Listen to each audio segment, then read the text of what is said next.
नमस्कार मित्रों, मैं Vishal Singh BCom e learning में आपका स्वागत है।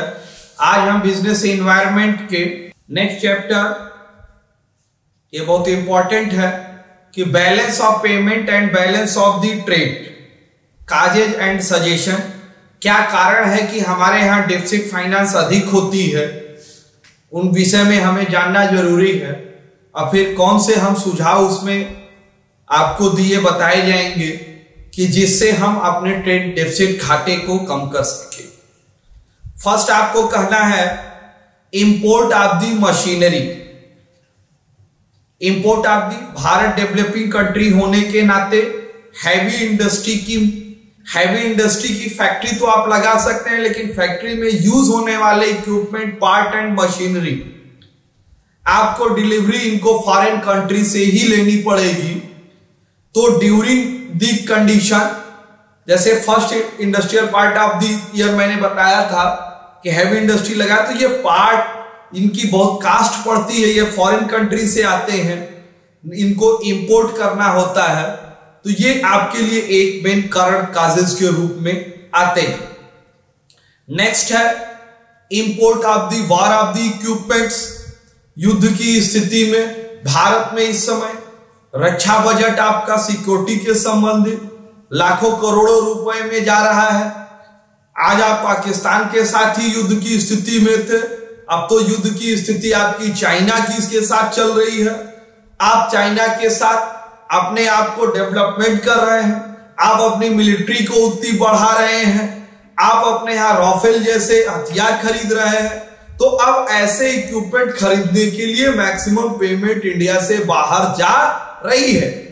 तो इस पेमेंट पर भी मार्केट में काजेज होता है, बैलेंस ऑफ पेमेंट आपका डेफिसिट होती है। More demand of consumption of the goods, rapid development of the production population, बहुत तेजी से आपके यहां पॉपुलेशन बढ़ रही है।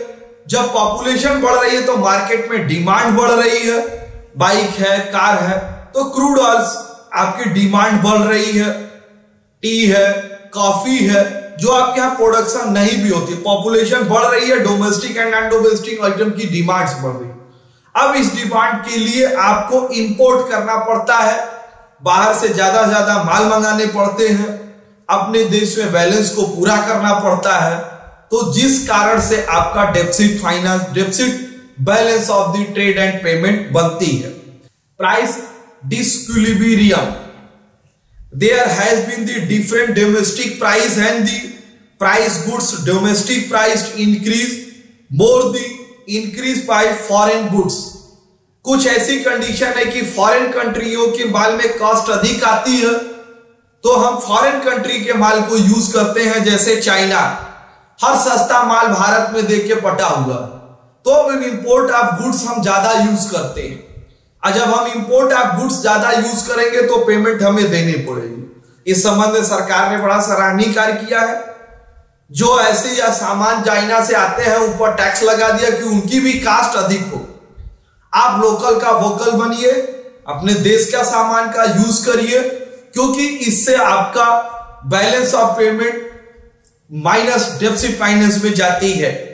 Increase consumption and price of the crude oil, आप देखिए दिन पर दिन पॉपुलेशन बढ़ने से बाइक वगैरह की इंडस्ट्री इंडिया में बहुत तेजी से डेवलप्ड हो रही है, नई नई कारें आ रही हैं, लोगों की पर कैपिटा इनकम बढ़ रही है, परचेजिंग पावर भी बढ़ रही है।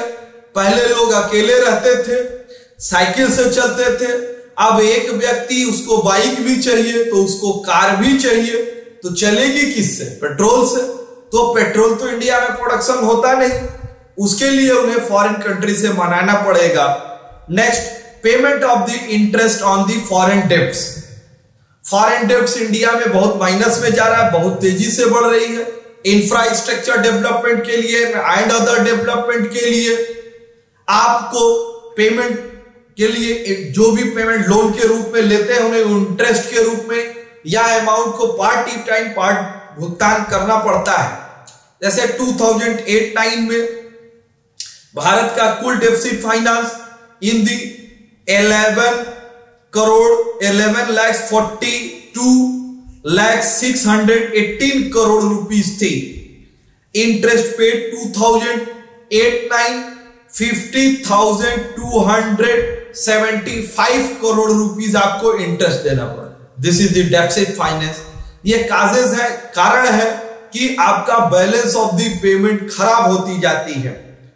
Less growth of the export, import आप ज्यादा करते हैं, एक्सपोर्ट कम करते हैं। जब एक्सपोर्ट इंपोर्ट में डिफरेंस होता है तब आपके लिए स्थितियां खराब होती है, डिसकोलेब्रेशन होती है।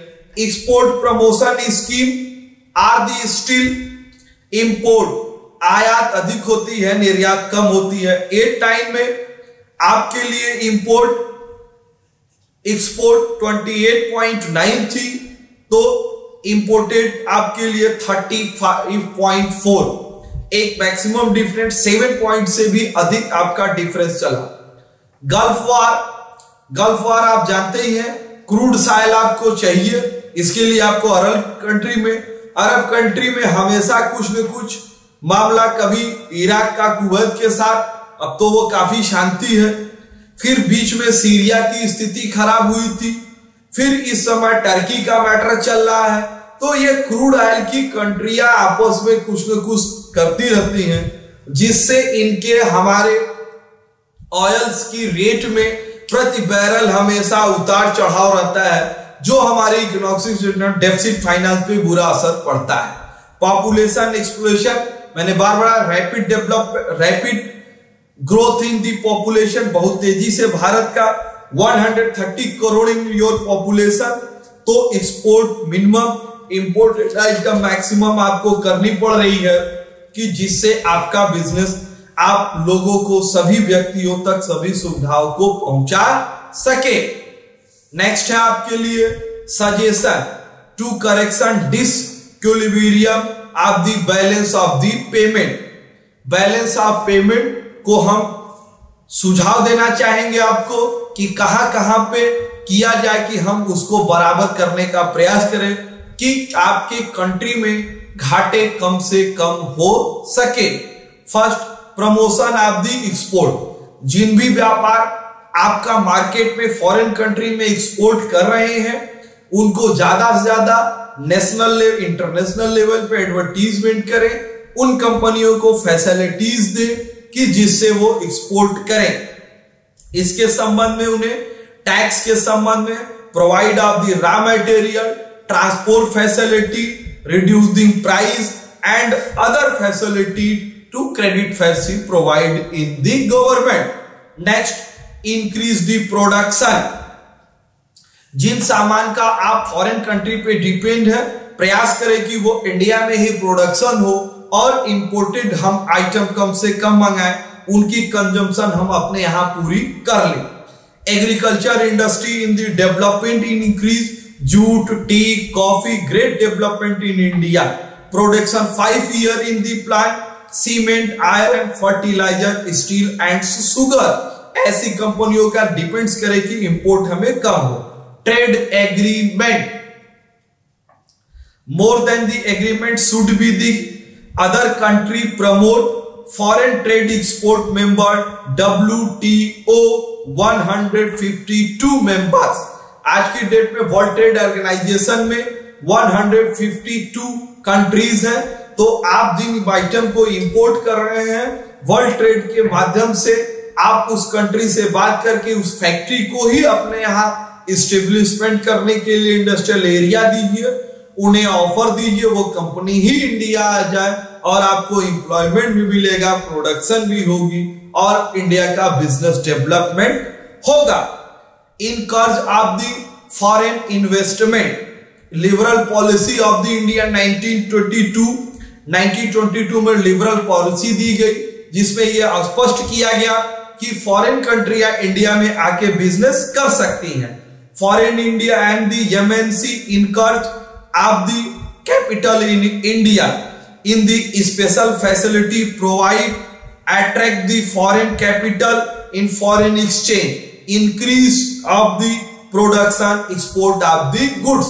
फॉरेन कंट्रियों को ज्यादा फैसिलिटीज दीजिए, वो इंडिया में आए, प्रोडक्शन करें, इंटरनेशनल ट्रेडिंग करेंगी, वो एक्सपोर्ट करेंगी और business development. Attraction to foreign tourist, development premises, sport and resort in different of the large amount in the foreign exchange और of the foreign country in the tourist place को international level पे develop करना हो।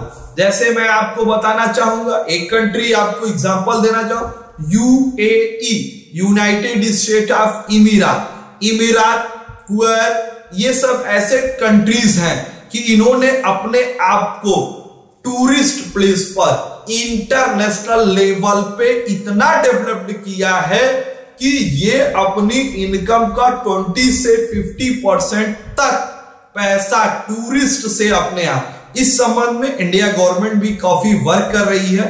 Tourist place, रेजिलेशन place, धार्मिक संस्थाओं को भी ऐसे modernise road and other hotel, restaurant and security, other facilities and advertisement of the international लोगों को उसके विषय में बताना। आप मोबाइल में भी खोल लीजिए तो अब हिमाचल का अलग आता है, आइए महाराष्ट्र घूमे, आइए केरला के हम बागान देखें, गोवा में जाए, शिप पे जाए, तो ये टीवी पर, आपके टीवी पे, मोबाइल पर, व्हाट्सएप के माध्यम से, अदर्स में अदर फोटो डाउनलोड करके स्टेट गवर्नमेंट अब इस पर टूरिस्ट प्लेस पर डेवलपमेंट कर रही है। तो ये नेशनल लेवल पे डेवलपमेंट है, क्योंकि जो भी फॉरेन कंट्री से पर्सन आपके यहां आएंगे तो वो फॉरेन करेंसी आपको देंगे, इंडियन करेंसी यूज करेंगे, तो इसलिए बैलेंस ऑफ पेमेंट में आपके डेफिसिट को कम करने में